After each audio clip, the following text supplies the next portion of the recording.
And one thing that we have realized is content as a medium is very cluttered.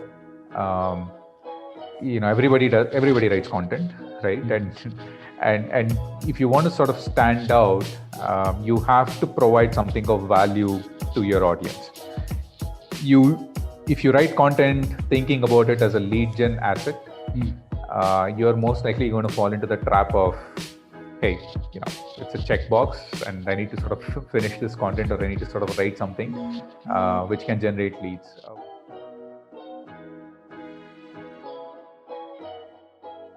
Hi everyone, welcome to another special episode of the Startup Operator podcast. I have with me Ashwin, who heads marketing for MoEngage, and a few of you might have seen the earlier episode we did. I think it was way back in April, Ashwin. Yeah, I think it was, I believe so. Yeah, way back in April or May, I guess. Yeah. It seems like a long time back, right? Indeed. A Yeah. lot of things have changed. Correct. So a lot of things have changed, and I thought it would be a fun thing to sort of catch up on the year that has sort of gone by, understand from you in terms of what things worked, and also analyze whether plenty of the things that we were looking at from a marketing standpoint for both of our businesses at that point, how they have panned out through the year, right? And what we will do going forward in 2021. Sure. Hey, thanks, Roshan. First of all, happy to be here. Thanks for inviting me. I appreciate it, and looking forward to having a fun chat. Yeah, so you have the honor and distinction of being the first repeat guest on the podcast. Thanks, man. Thank you. Thanks. I think hopefully we'll share something that could be of useful. I mean, that could be of use for the audience or whoever is listening in. Absolutely. So let's get started with a review of the year. Sure. You guys at MoEngage have had a fantastic year, right? All things on balance. You guys made it to the Magic Quadrant in Gartner, the Leader Quadrant, no less, and then plenty of other things, right? You did a major rebrand, so on and so forth.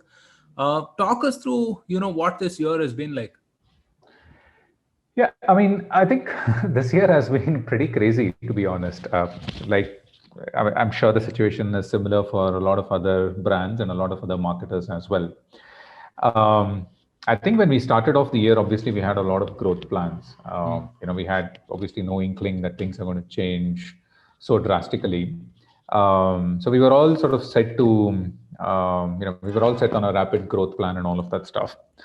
So I think, when COVID started, it was sort of a major hit, and we had to sort of reorient everything, right from the way we thought about marketing, right from the way we thought about our growth plans, right from the way we looked at some of the marketing plans we had, right from the way the teams were collaborating with each other. A lot of things had to be changed. So I think overall it's been a pretty good year, considering the circumstances.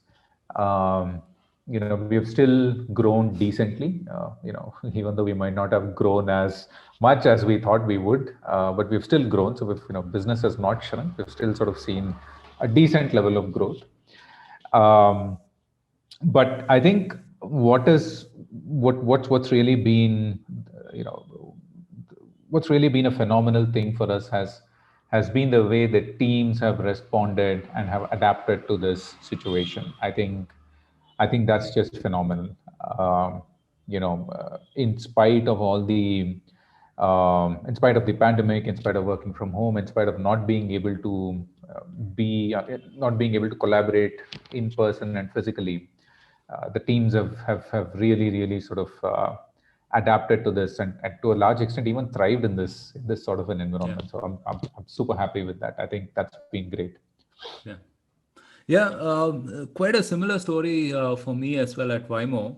One of the things that has really stood out this year is the way people have rallied behind the whole mission, right? I mean, it's absolutely it's phenomenal. I would not have expected this. Really, I would not have expected this, because if you remember, I think in March, April, or whenever we were speaking, we were still in that sort of a panic mode, right? Wherein, I mean, we were still hustling and we were thinking that, hey, what's going to happen? Let's just double up on everything, right? Double up on calls, double up on huddles, double up on this, double up on that.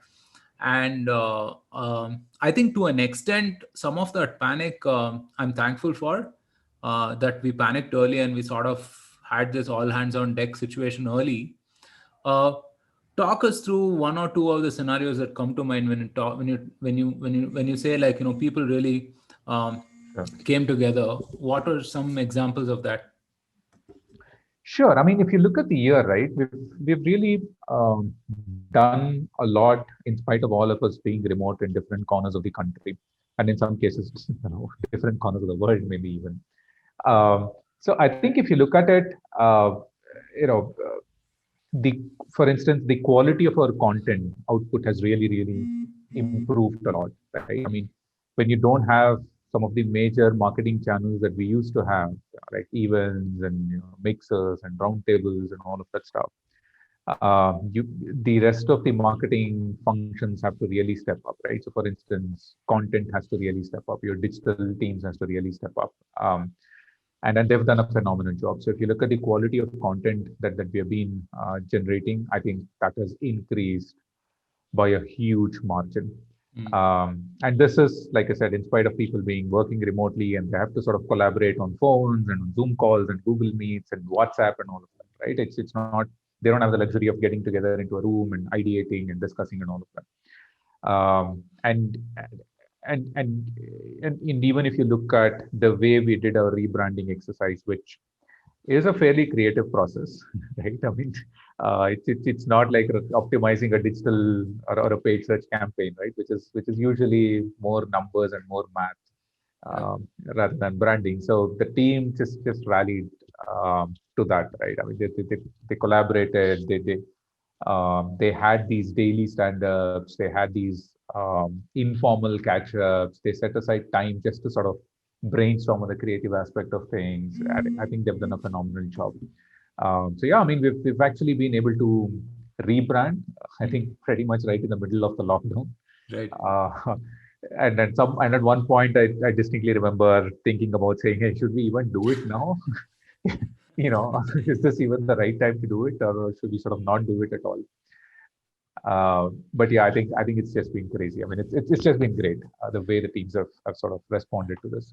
So I want to get to the rebrand, and I'd Sure. love to. I mean, we've discussed this earlier, but I'd love to hear from you again. What was the process of the whole rebranding exercise, and what you're Sure. seeing as an outcome of that?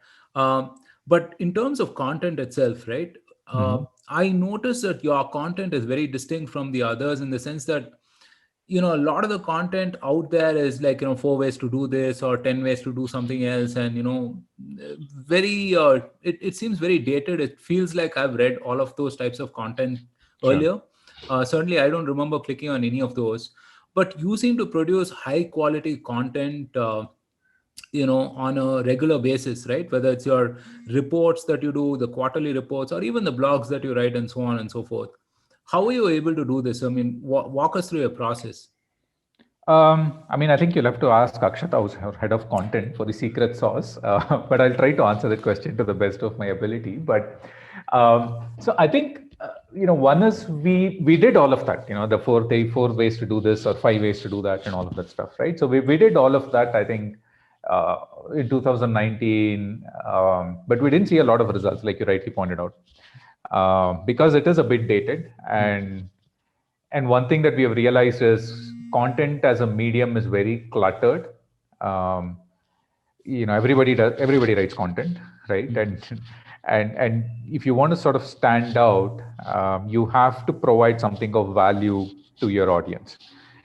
You If you write content thinking about it as a lead gen asset, you're most likely going to fall into the trap of, hey, it's a checkbox and I need to sort of finish this content, or I need to sort of write something which can generate leads. We've sort of moved away from that and said, look, we're going to write content that is going to be of some For use humans.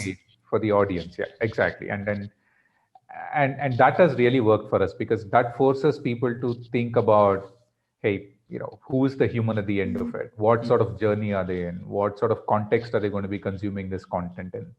And will it really be useful for them or not? And is it something that they can use in their job the very next day, right? because you can write a blog post which says 4 ways to do digital transformation, which everybody knows how to do, right?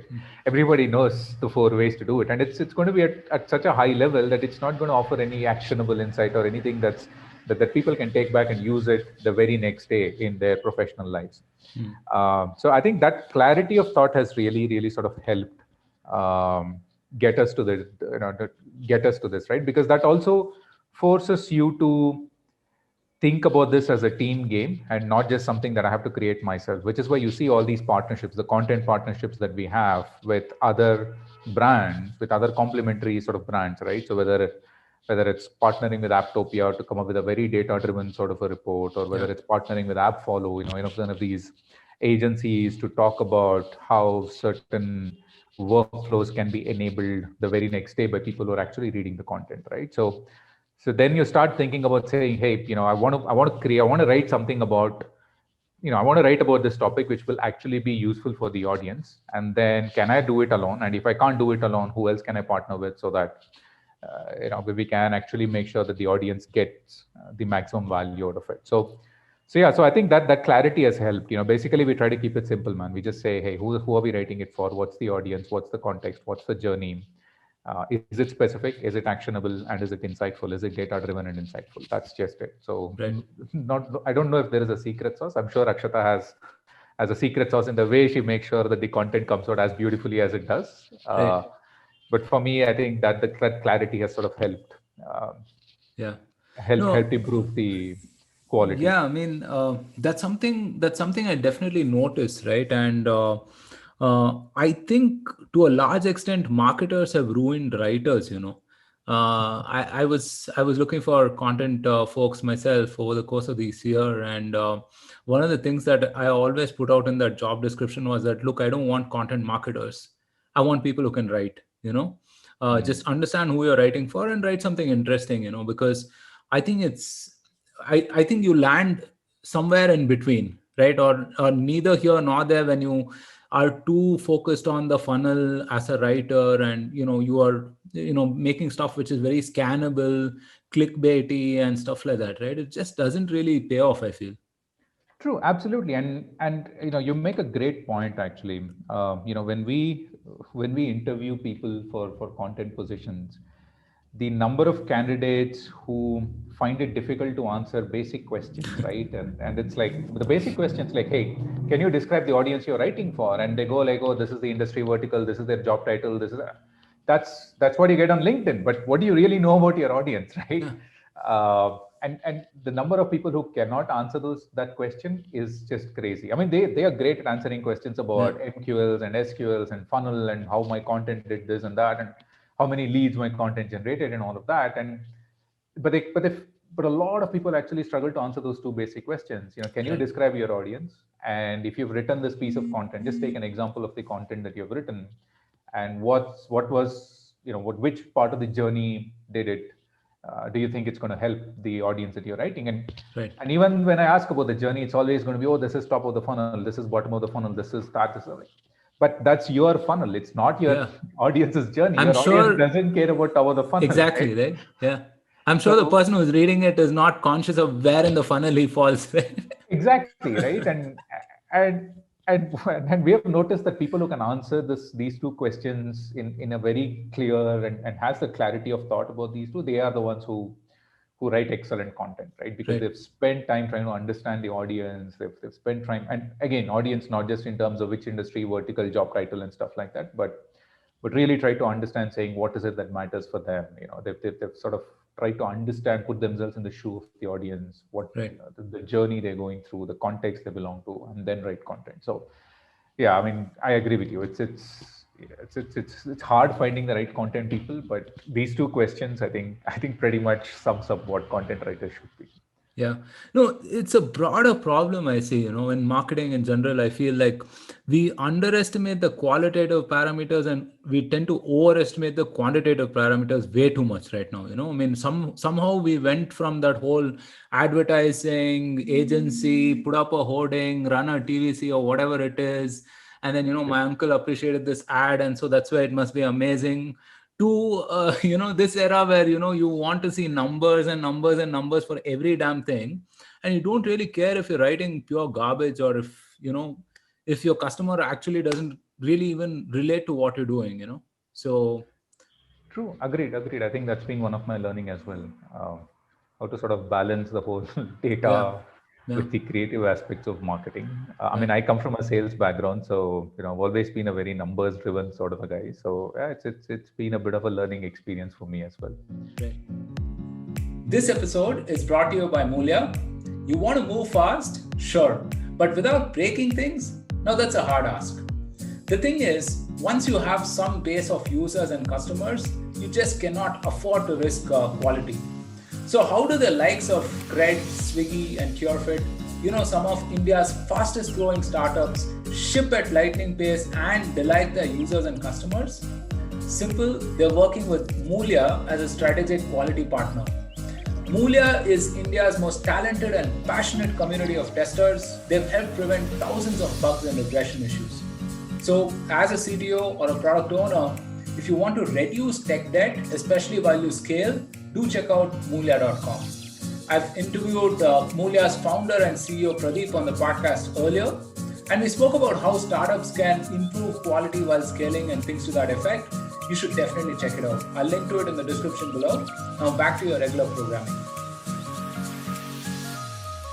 Experience for me as well. Right. So let's talk about the grand rebrand. I don't know if it was grand, but yeah, it was definitely a rebrand. No, you're being modest. So, MoEngage is now the customer engagement platform, right? Is that what you call yourself now? Yeah. Okay. Yeah. So one of the intelligent customer engagement. That's intelligent what customer we call it. engagement. Yeah. So while I was talking to you, I mean, what struck me was the amazing clarity of mind you had in terms of expectations, right? Because I think a lot of the people go into it, not really sure about, what they want out of it or why it is necessary. And then they live with whatever happens afterwards, because, hey, I mean, you've invested, X number of months and, so many hours into it. You might as well, utilize it, live with it. Exactly. Right. Help us understand, that focus going into it, right? Why did you start this rebrand? I think a lot of the clarity actually came in from the founders, and people who have been here for the last 4 or 5 years, right, who have really built this company. So there were a couple of tactical reasons and a couple of more fundamental reasons for the whole rebrand. So one was, fundamentally, if you look at it, MarTech is a very crowded space, right? I mean, there's literally thousands of marketing technology vendors out there. And even in the space that we are in, which is customer new age, user engagement, customer engagement software for sort of the mobile first world, right? Even in that specific space that we are in, there are a lot of companies out there, and we all say the same thing on our website. We all say customer retention. We all say loyalty. We all say engagement. We all say push amplification, push notice. We pretty much say the same thing. And we all do SEO. We all do digital. We all do content. We all do the same things. So one was really about, hey, how do you sort of stand out, right? What's your story? How do you sort of stand out? And that was one of the fundamental reasons why we said, okay, we need to build a stronger story for it. So it was never really a conversation about we need to change our logo. Right? That was more of an afterthought. It was more about saying, hey, how do we sort of change, or how do we, what's our story? Why should someone buy from us? And what sort of people do we want to attract as customers as well? Right? Because obviously we are not going to win the entire 100% of the market out there, right? So we want to attract the right sort of people to us as well. So it really started off there, saying what's really the story, what's really the story that we want to communicate.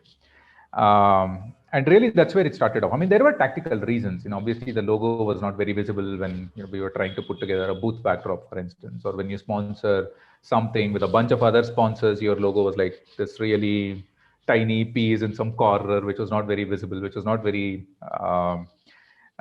which was not very prominent and all of that. So we had tactical reasons. I'm not saying we did not, but fundamentally we didn't start the rebranding process because of those tactical reasons. We started it thinking about what is it that we want to communicate? What is it that we want to stand for? What's really our story? What do we want our employees to rally around? That's really, it was more of a self-discovery process about what do we really want to stand for, what's our story, and how do we communicate that, rather than changing logos or colors and all of that stuff. Right. Right.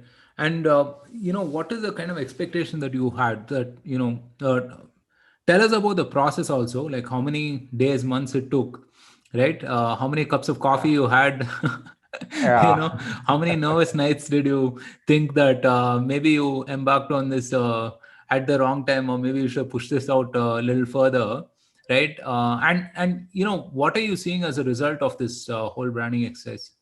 So yeah, I think see, at an expectation level, honestly, we did not have a lot of numbers or very quantitative sort of expectation, right? I mean, I don't even know if there is a way to quantify this. Um, the expectation was pretty simple for us. One was a bit about we will know when we see it, we will know when it works, right? Sometimes it's just that, right? I mean, especially in some of these creative things, when you make a movie or when you make a play or something, you will only know if it worked if it becomes a hit. Someone actually watches it and it resonates, but you don't know what resonates, right? In hindsight, you can put together 10 or 20 reasons for it, but so for us, it was more about, hey, when we see it and when people actually see it, do they identify with it? Are they able to, does it sort of resonate with them? So that was really the expectation that we had.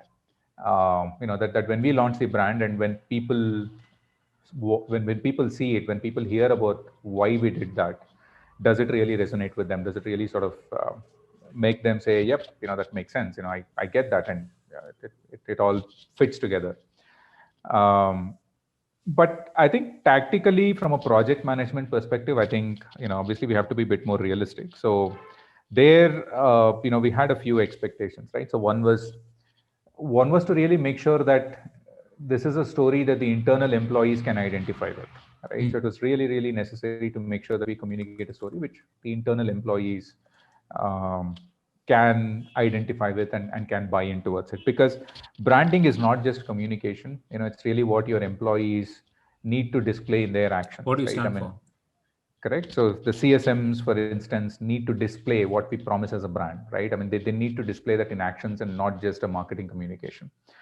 So really that was one, where we felt that, hey, all the internal stakeholders should sort of identify with it, and should agree that this is the story, and this is the way we want to communicate with that. So internally, I think the expectation was more around, can we get the consensus towards the story that we want to communicate, and all of that. Yeah, I mean, I think that was really the expectation, man. I mean, not like I said, it's a bit hazy. I don't really have. I mean, I'm not going to claim that, hey, we were completely clear that, yep, I'm going to see X, Y, Z happen at the end of the branding exercise. It was all a bit hazy, to be honest. Right. But we were clear that these two things needs to happen. One is the external audience; it should sort of resonate with them when they look at it, and second, the internal audience should also believe in what we're trying to communicate. Right. Yeah, if anything, it forms like a cohesive customer experience, right? I mean, what you're saying to your prospects is the same that what customers experience, and is the same what employees strive to do as well. And Correct. especially in B2B software, it's not fashionable to do all of these things, but then it's become increasingly relevant right now, right? Because I mean, considering how quickly software is getting commoditized, and the amount of value that's created by something like this, right? I mean, the best example I can think of is this whole funda of conversational marketing, which started with this Drift and Yep. Intercom and so on, right? And the guy Dave Gerhardt has spoken about this multiple times as well. I think it just creates like a huge value shift, I feel. Yeah, I mean, see, honestly, I don't think we are at that stage yet. At least in Mo Engage, we are not at that stage where everybody, embodies the brand promise, right? We've just launched it about 6 months ago, and we're still in the process of us trying to figure out how we build the brand promise into the internal systems, into the employees, into internally within the organization, right? So we're still sort of figuring it out, and these things take time. It's not like I did a brand launch and next day all the CSMs or all the sales guys or all the marketing people in the organization know exactly what to do. right? Uh, these things take time, and it's not going to be easy as well. And Right. especially as you scale and more people join the organization, some of these elements become very difficult to scale as well. For instance, one of the things, so we did we did customer research. We got the agency to talk to a bunch of people, customers, people where we had lost the deal and all of that stuff, right? And I think one of the feedback that we got from our customers was that, hey, they like the way MoEngage sold the software to them. They liked the way in which we were very consultative, we were not very prescriptive, we worked with them, we were very real, our pitch was not very jargonish, all of that stuff, right? But that's very hard to scale because these are all human elements, right? Ultimately, it depends on the salesperson who's actually doing the sale. Yeah. And the more salespeople you hire, it's going to be harder to all of them to behave in this particular, because all people are different, everybody's different, right? So it's very hard. It's easy to say that, hey, branding is something that gets everybody to rally around the cause and the story, and we'll communicate that, and we'll make sure all the touch points, consumer will have the same experience, or customer will have the same, all of that. But it's very, very hard to achieve, especially in enterprise B2B SaaS products, where a lot of it is actually human touch points. Right. Okay, to summarize from this experience, what are three things that people should be aware of if they're considering a rebrand? First is be very careful. Why do you want to do the rebrand? It is not something that you need to take it lightly. Just because you don't like the logo or you don't like the colors on your website, etc., I don't think that's strong enough reason to actually do a rebrand. So think about it more fundamentally in terms of, is it even necessary for me to rebrand myself, right? For instance, if you are in an area where you are the only player and you're trying to create a category, I don't even know if branding will make sense in the early stages, right? Because you're not really trying to compete with 50 other people or 100 other people. So really think through why you want to rebrand or why you want to do that. And second thing is, if you have decided it, that you definitely want to rebrand, and all your internal stakeholders have agreed that, yep, this is something that we need to do and are convinced and are on board, find the right agency. I can't stress this enough. I would definitely not recommend doing it all yourselves. Like I said, it is a creative process, and it's always better to have an agency which brings in that whole creative angle to it, and also can balance the creative angle with excellent project management. Because branding, we thought it's going to take 6 months. We ended up taking almost 9 months. Wow. So it takes a lot of time, and in spite of us having a great agency which helped us with the branding part of it, find the right partner. I think that's super critical when you undergo this exercise. And the third thing is, keep the story simple. Don't try to complicate it too much, because end of the day, you want the entire organization and the external audience to relate to it. So which means that your story needs to be something that they'll get it within 2 or 3 seconds, right? Like, yep, that's it. It can't be, it can't be a 5-line sort of a brand promise. It's got to be something that's, that people can get it in 3, 4, 5 sort of words and not really lines. So keep it simple, keep it, try to simplify it as much as possible. Right. I think that's it, man. So let's talk about hiring. So who are some of the key people that you hired this year for MoEngage marketing, and what is the sort of new sort of dynamism they brought in the team? What are some things you saw on the people front that really helped you guys achieve all of those things this year? So I think we didn't actually hire a lot of people this year, for obvious reasons. We sort of had to scale back a lot of our growth ambitions, but we did make 1 or 2 key hires. And I'll give you a bit of context on the way we are thinking about growth within MoEngage, and how marketing can support that growth from a team structure perspective. As we have a fairly global customer base, right? So we have customers in India, Middle East, countries in Southeast Asia. We have customers in a few countries in Europe. We have a bunch of customers in North America. So for us, it's becoming a more and more global operation. What it means is that is we are trying to now look at it saying that, hey, the centralized marketing team, I and my team can't become the bottleneck. We can't become the team that actually drives the marketing strategy and the GTM and all of that, right? You know, we know that if we want to grow from, you know, from whatever revenue we are at right now to, let's say, 50 or $100 million sort of a revenue with a more global customer base, what we are basically thinking about creating these very regional sort of GTM teams. So, you know, like a general manager for a region, and then we'll have a marketing head for the region who'll sort of work with the general manager to the GTM and the marketing strategy and everything else for that region, right? And the centralized marketing team will sort of become more of an enabling function, more of a supporting function, and more of a function which will keep the rest of the team, the rest of the marketing teams true to the branding, the positioning, all of that stuff, right? And that's really where we are thinking of. That's really how we are planning to grow. So if you look at, so with that background, you know, a couple of key hires that we have made, right? So we hired, you know, head of marketing for Southeast Asia. We recently hired a head of marketing for North America, and they've made a huge positive difference, right? It's just, you know, just having those really capable, excellent people who sort of who can run their region independently has made a tremendous amount of difference for us. You know, whether it's in terms of the strategy, whether it's in terms of the pace of execution, whether it's in terms of, you know, just the results that we see. And sometimes in marketing, you just got to do this, you know, the pace of execution in the right direction, focus on things, and just keep doing it. And at the end of 4 or 5 months, your pipeline will start showing up. Right. I think it's been great. I think, you know, having those people in Southeast Asia and in the US has just been phenomenal. They've made a phenomenal difference to us. Right. At least in the early stages, right? I mean, obviously they're fairly new in the system, but the early results have been extremely promising for us. I think we also hired extremely good people on the content team. We were lucky that way.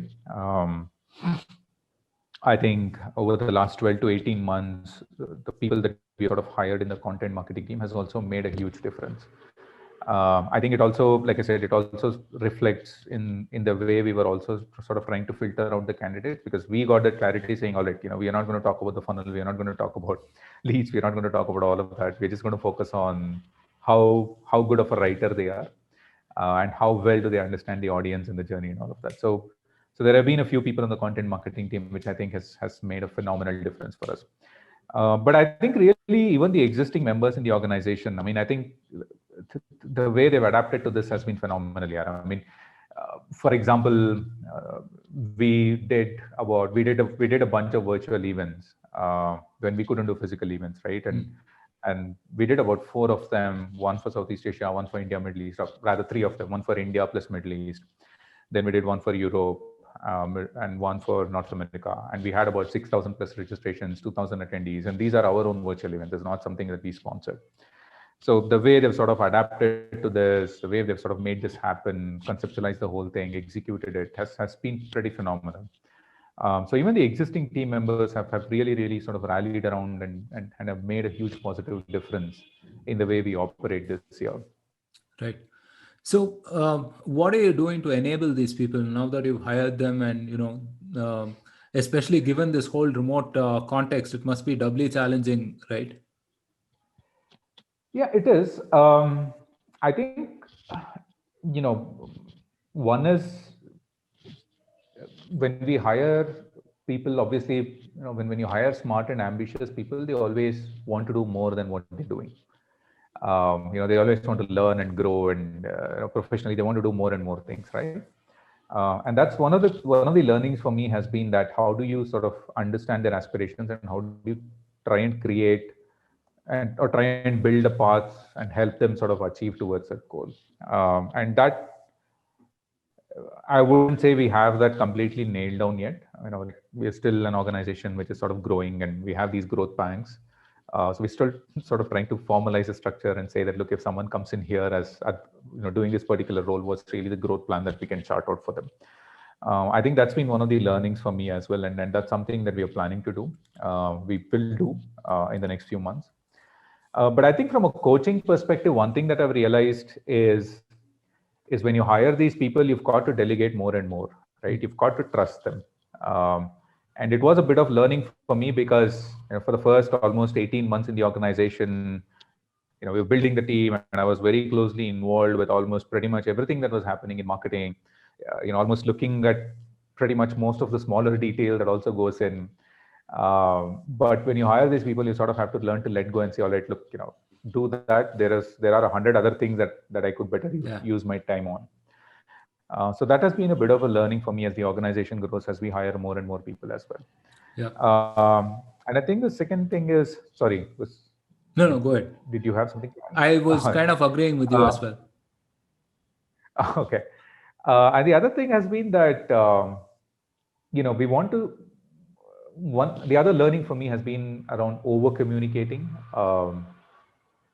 Everyone's working remotely, right? And we all take the easy way saying, let's just ping something on Slack, or let's just send an email, or we'll just send something on WhatsApp. But I think fundamentally, it's important that I communicate with the team a lot more than what I used to. And one of the ways that I've been trying to do that is have more regular conversations with the team. And I also make it a point that at least in most of the conversations that I'm involved with the team, I make it a point to switch on my video at least, so that the team can at least see my face and catch any non-verbal cues that they can see, even if they have a spotty connection and whatnot. But yeah, I'm trying to sort of build that over communication aspect of it. It's a bit of a balance, because one thing that is, the flip side of it is that everybody sort of gets overwhelmed with the amount of things on their calendar. And you want to sort of balance it out. But yeah, it's a bit tough. I don't know how you guys are managing it, but sort of balancing it out has been a bit of an issue. No, very similar actually. Very, very similar in terms of over communicating. I'd rather say more than less actually. And especially now when people can't detect tone, they're not in the room per se, right? So it's very difficult to read these other external signals as such. I'd rather say a few more things than less,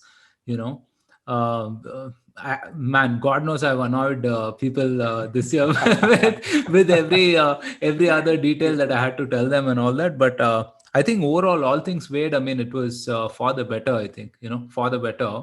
So, we're in December, and the obvious thing for us to do at this point of time is to plan for next year, 2021, right?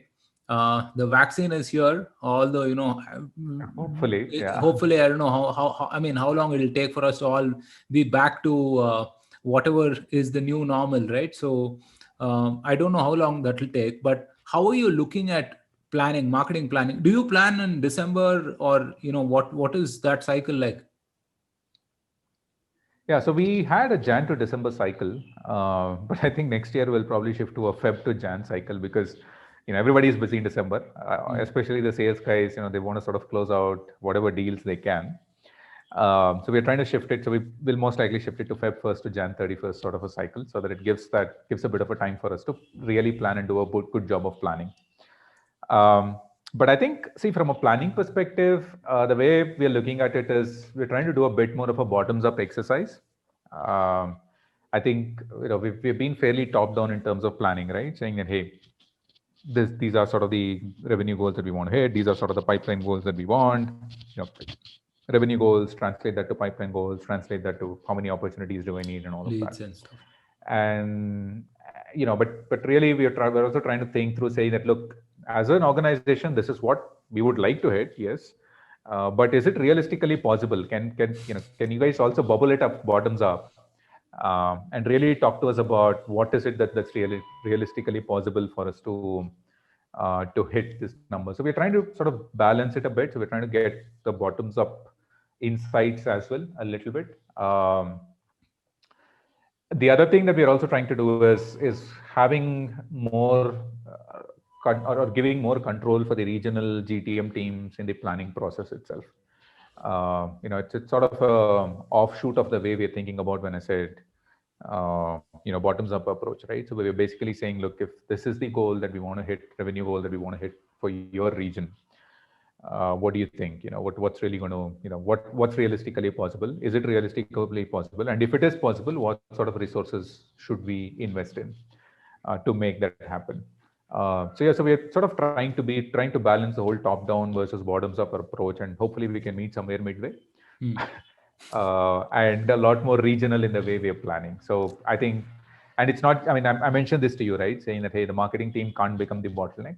It's not just marketing team. I think the entire organization is becoming more and more regional driven rather than somebody sitting at the center and saying, this is what I want from the region. And you guys, it is what it is, you guys figure out. So we're not trying to do that this year. Right. So what is the outcome of this planning exercise? I mean, is it like X amount of budget for, Y amount of pipeline and some sort of a broad calendar in terms of, hey, March and April, we're going to do this, around September, we're going to do that. We're going to hire this other person. Yeah, I mean, I something don't of that think it's sort? going. Yeah, I don't think we're going to have like a full year calendar. I think, I mean, as a fast-growing organization, That never happens, right? Never. Even a quarterly plan is. I mean, even a quarterly marketing calendar keeps changing every month. Right. So Right. it never really happens. What I think from a marketing perspective, what I'm looking for is basically a plan which talks about what are the segments that we're really going to go after, and really define those segments, and not just in terms of, again, which industry, which vertical, what's the company size, what, go a lot more deeper into it in terms of the technographics, in terms of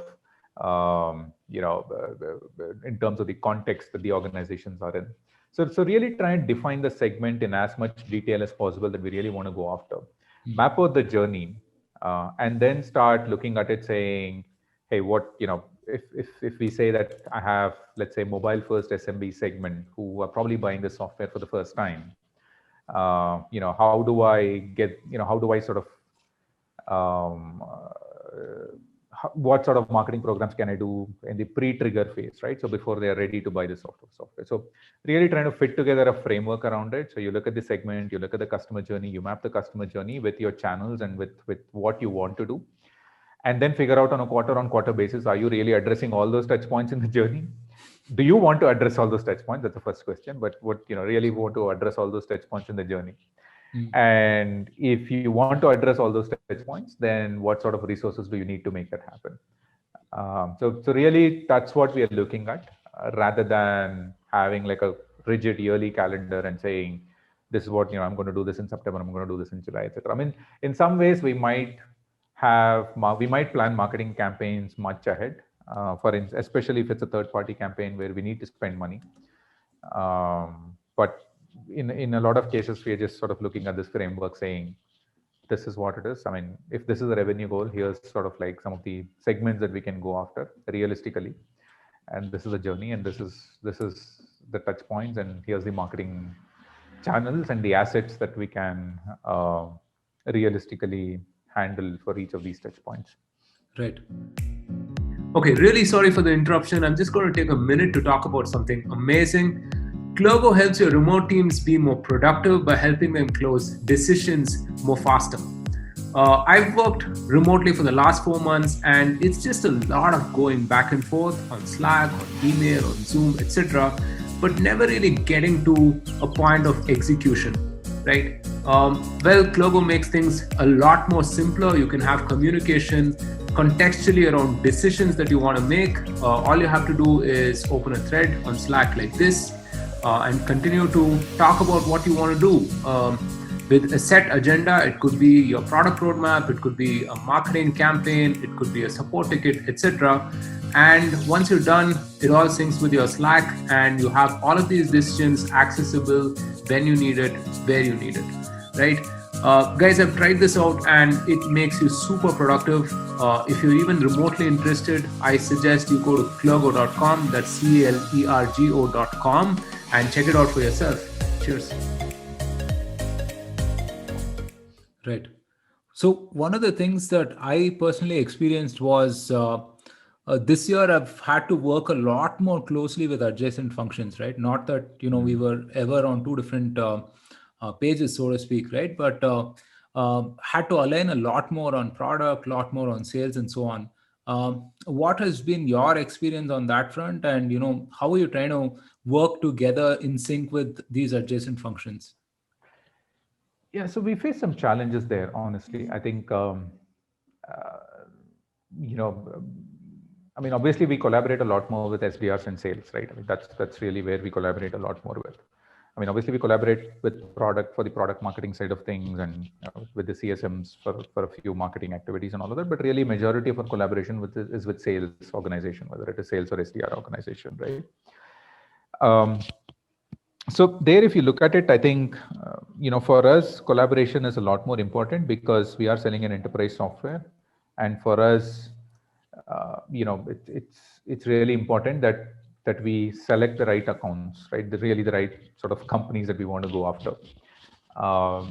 So if the way you measure and the way you hold people accountable in these two organizations, sales, SDRs, as well as marketing, if that is not aligned, then it can become a bit of a problem. So I'll give you a practical example, right? So for instance, we had this whole concept saying, marketing is responsible for inbound opportunities, which basically means, was it sourced through events or digital or paid search or content or whatever, right? And then outbound was pure outbound. But it never really works that way, because what this means is that it's encouraging your outbound team to hold their accounts and their activities closer to their chest, and it's creating and marketing is sort of holding their activities to close to their chest, right? So and these two people never collaborate, because it's like, hey, if I share this information and marketing does a marketing campaign and somebody converts into an opportunity, they'll get credit. I don't get credit for it. And we saw this problem, this sort of an issue becomes, this sort of an issue started happening for us in the last 2 to 3 quarters as we scaled up, as we added more and more people. And besides, customers don't think about inbound and outbound, right? For them, it's a journey, right? They don't really care whether it's an inbound touch point or an outbound touch point. They just want what they want at that particular context in which they are in, whether that comes from a rep or whether that comes from an automated marketing campaign, they don't really care. Yeah. So what we're trying, so we've sort of changed that now. So now, even when we have these regular pipeline reviews, we don't really care so much about, is it inbound versus is it outbound? It's more about, and if we are getting the right pipeline, what are the touch points to it, right? So how many marketing touch points did it have? How many outbound touch points did it have? And what really influenced? What are all the touch points that actually influenced the conversion? So from a collaboration perspective, we are trying to, it can't happen at a bottom up level. You have to change the way, the top management is thinking about it and saying, okay, look, we are not going to hold people accountable individually. We're going to look at this as one customer funnel and one customer journey, and then we're going to do that. And when you start doing that, I think everybody aligns to it. The rest of the organization starts aligning to it. Otherwise, it's always going to be tough. Yeah. No, and I'm reminded of this quote. I don't know who said this. I think it was Charlie Munger. Show me the incentives and I'll show you the outcomes, right? So, yeah. So often, I find that, people somehow, people are at odds at each other, right? Different functions are at odds at each other, and we wonder, why they're not on the same page, why they're not cooperating, and so on. And this is an example that you said is very, very relevant in many different organizations that I've seen, right? Where everyone sort of tries to own their stuff, right? Their pipeline, their opportunities, their leads, and there's a huge amount of friction on that front. One of the things I think we did this time that was very helpful was actually have someone slightly senior for sales ops, sales ops, sales analytics, just look at our demand gen funnel itself in terms of improving efficiencies. Because I think the last time I mentioned this to you when we were on a podcast, we just doubled down on momentum, and we realized that we were, churning out all of these leads, but then, it was not really, going further down the funnel, and since we hired this person, over the, in 1 quarter, we've been able to almost more than double, 2.5 times our MQL to SQL conversions and so on. So, oh wow, okay, yeah, so that's been really positive. On that similar note, what are some learnings that you will take from this year onto the next? I think I think, and I mentioned this earlier as well. I think one is definitely delegate more, trust the team more and more, but don't and really strike that balance between delegating more but paying a bit more attention to detail. I think that's going to be one of my key learnings. Because we can't grow if we don't enable other people to sort of accelerate whatever it is that they are owning. Um, so for me, it's going to be more about delegating more. It's going to be paying a little bit attention to detail, but I mean, balancing the delegation plus attention to detail sort of a thing. The second is over communicate. I think everyone's working remotely, and I think at least for 2021, for the foreseeable future, we are going to be working remotely, at least for the next 6 months or 9 months. And even if the vaccination comes, even if it happens in the next 6 to 9 months, I don't think we'll get to we'll get to this situation, pre-COVID situation, right, where everybody was working from the office. I think there's always going to be a hybrid model of working from home plus the office. Yeah. So which means over communicate, work harder to build some sort of informal communication channels, that whole camaraderie in the team, which sort of the gelling and all of that, because we are hiring people remotely and we're onboarding them remotely, and they've never met any of the other team members, right? So it's going to be super important, that one. And I think the other key learning for me has been the importance of branding, storytelling, the differentiated positioning part of it. I think the softer aspects of marketing, like I said, I come from a very sort of a SDR sales background, which is all numbers. There's really not a lot of room for creative experimentation as such. So the importance of that is something that I've been learning, and then I think it's something that we need to learn. I mean, it's something that I need to learn as we go into 2021 as well. So we've started. I mean, I've started hiring people who are strong in those areas so that I can learn from them. Right.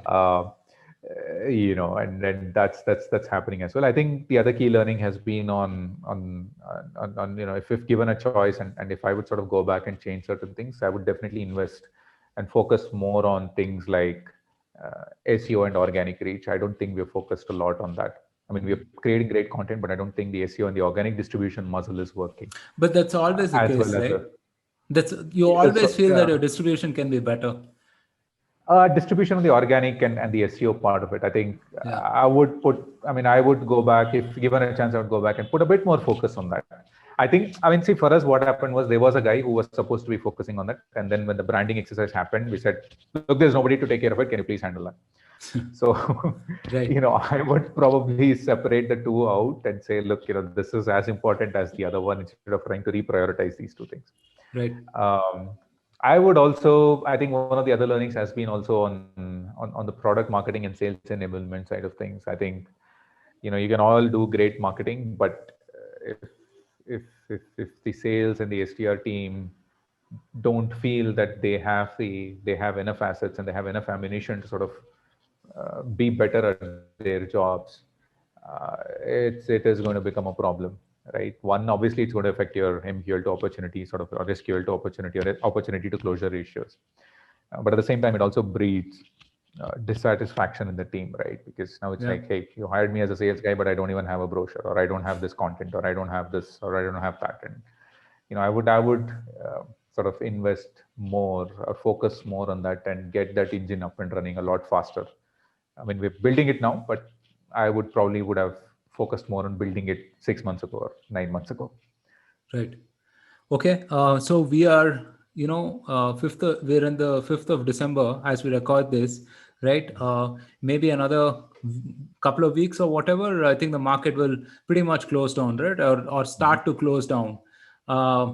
What are some of your hacks and tips for December downtime? What do you prefer to do during this time to be gainfully occupied? I think the idea is not to be gainfully occupied. That's the whole point. That's the point of a downtime, right? You don't want to be gainfully occupied, but yeah, I mean, look, for me, it's a time of reflection, right? I mean, not just in the professional world, but also personally as well. It's pretty much a time of reflection. I think it's one of those rare times where you actually don't have a lot to do in terms of the day-to-day campaign management and all of those activities, and you have the time to actually step back and really think through about, hey, what are the changes that you want to do next year, right? And not about, I'll invest in this, or I'll change this channel, or I'll change this landing page. Those sort of campaign management is not what fundamentally what it is that you really want to do. So I think it's more of a thinking time. So I mean, there's no really hack. It's just that it just gives an opportunity to think, whether it's about the business, whether it's about your personal life, whether it's about your hobbies, whatever it is. So yeah, I mean, and I would say, yeah, I mean, take a vacation, Pause and change of reflect. scenery. Yeah, just change of scenery sometimes gets you get some of those creative juices running. So maybe that can do the trick. Right. All right, Ashwin, fantastic note to end the podcast on. Again, as usual, you've given me plenty to think about, and hopefully the listeners enjoyed this conversation as well. So thank you so much, Ashwin. Talk to you soon. Hey, thanks, Roshan. I appreciate it. And yeah, talk to you soon. So, all right. Thank you so much for listening. If you liked this episode, then don't forget to subscribe to us on your favorite platform and share this episode with all of your fellow startup operators. Also, follow the Startup Operator on LinkedIn and Twitter for more updates. Stay safe, take care, and see you soon on a brand new episode of the Startup Operator.